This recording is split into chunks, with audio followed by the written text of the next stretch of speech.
Correct way to wash clothes. I've been washing mine wrong all this time. 1. If there's an oil stain on the clothes, a bit of table salt and detergent will make it instantly clean. 2. If your white clothes have turned yellow after a summer's wear, put them in a basin with a bit of toothpaste, a pinch of salt, an appropriate amount of laundry detergent, and warm water at 50 degrees Celsius. Soak for 10 minutes and gently scrub.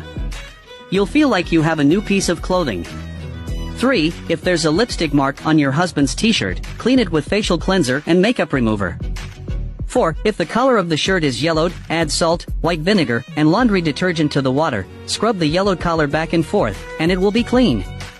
5. If your clothes are moldy, don't throw them away. Add toothpaste, laundry detergent, table salt, white vinegar, and warm water. Stir evenly, soak for 5 minutes, gently scrub, and the mold on the clothes will disappear. 6. Black clothes can turn white after long use.